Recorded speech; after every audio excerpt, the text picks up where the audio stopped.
Have you ever really paused to ask why Jesus lived only about 33 years? We often rush past the question as if length of life is either accidental or irrelevant, yet Scripture refuses to treat time that way. The Bible speaks of the fullness of time, Galatians 4:4, a phrase that hints at a divine calendar where events do not drift but arrive. In this message, we'll walk through that calendar. We'll see why he publicly began at around 30, how Daniel's middle of the week sets a prophetic midpoint, why John's gospel seems to count Jesus' years by Passovers, and how the cross fell exactly at Passover's appointed hour. What looks like a short life hides the secret of his mission, not limitation, but precision. God's plan is not measured by birthdays, but by appointments, moments in which prophecy, temple, empire, language, and covenant align. When the pieces interlock, the question, why only 33, stops sounding like tragedy and starts sounding like timing. The age was not an accident to explain away, but a key to unlock.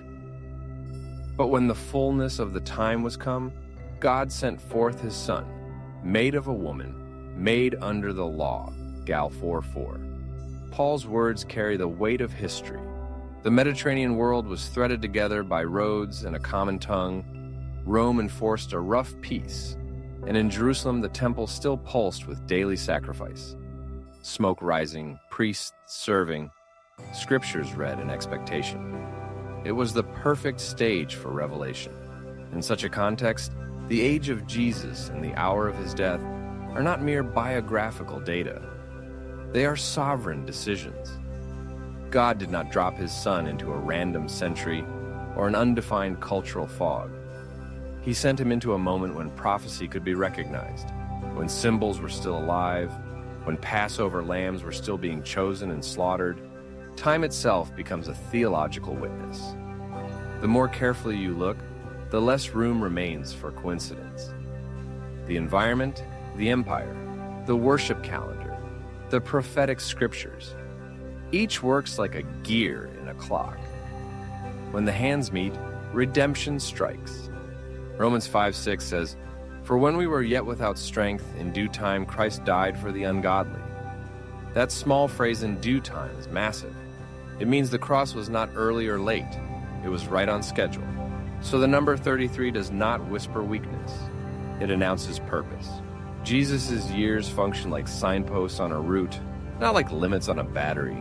He lived long enough to fulfill every promise, and no longer so, that the focus would stay on the mission, not mere longevity. He came to fulfill the messianic hope, to bring the law to its goal, to end the sacrificial shadows by offering the true, spotless life. Think of it this way. If you arrive at the destination, you don't keep circling the block to prove you can drive farther. Fulfillment puts a period where preparation once used commas. The brevity of Jesus' earthly years highlights the sufficiency of his obedience. Heaven's schedule announced in prophecy, enacted in history, sealed at the cross dictated the length, not chance. Luke tells us, Jesus himself began to be about 30 years of age. Luke 3:23. That is not a throwaway line. In Israel, 30 marked recognized readiness for sacred and public service. Numbers 4.3 sets 30 as the starting line for Levitical work in the tabernacle men, trained, tested, and entrusted to serve before God and among the people. Jesus is from the tribe of Judah, not Levi. Yet the typology still teaches. He steps into public ministry at the culturally acknowledged moment of maturity. No one can say he rushed in as an unripe teacher. Beginning at 30 safeguarded the legitimacy of his call in the public eye. It also harmonized with deeper patterns. David was 30 when he began to reign. Joseph was 30 when he stood before Pharaoh. In each case, authority meets readiness, calling meets capacity. For Jesus, this age becomes a signal flare. The kingdom is at hand, the true priest-king has taken his place. Not by scrabbling for status, but by arriving at the appointed threshold with heaven's endorsement and Israel's categories converging. Consider the echoes.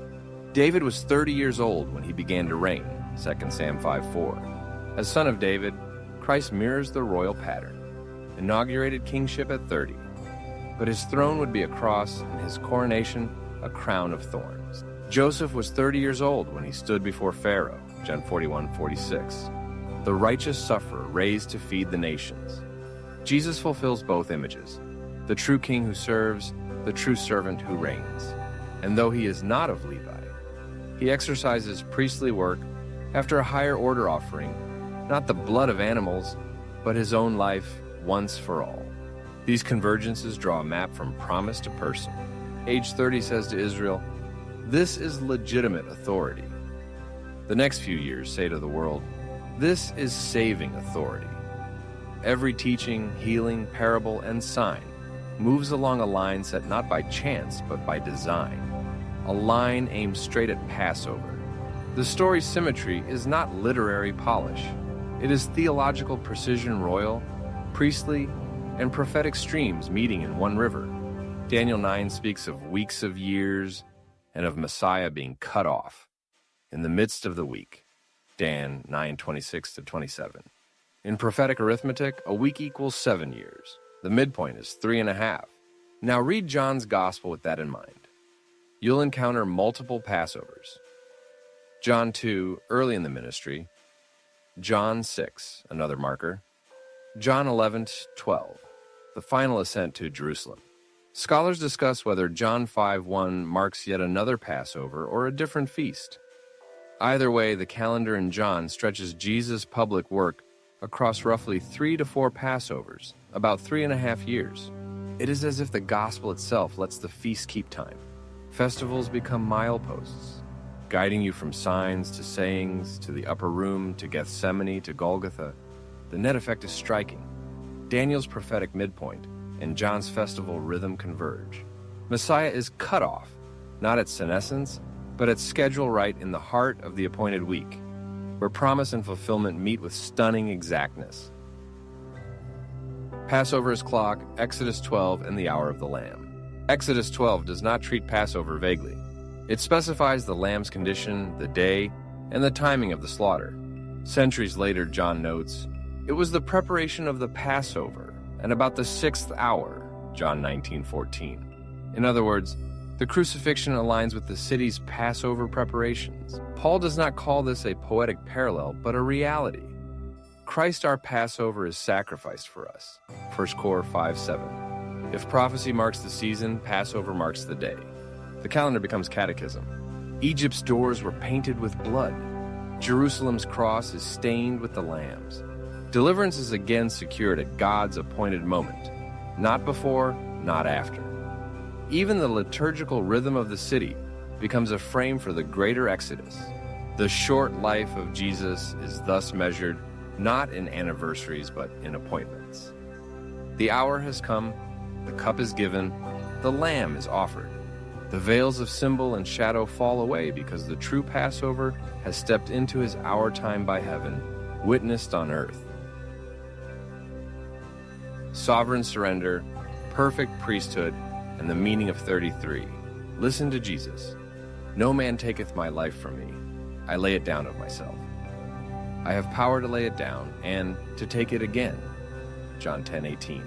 The cross is not fate, it is obedience. Philippians 2:8 tells us he became obedient unto death, even death on a cross. Hebrews 4:15 assures us he was tempted in every way, yet without sin, which means his offering was spotless. In that light, 33 becomes emblem, not superstition. Genesis 46:15 even records 30 and 3 within Leah's line, the line leading to Judah, the tribe of Messiah. Scripture sprinkles these numerical signposts, not to charm us with codes, but to steady us with covenant. Put the pieces together. He begins at the recognized age of authority, ministers for about 3.5 years in step with Daniel's timetable, reaches his hour at Passover in step with Exodus, and lays down his life by sovereign choice. The result is a timeline that preaches doctrine. The mission is fulfilled on schedule. He lived long enough to accomplish everything, and no longer so that all the glory belongs to the God who keeps time perfectly.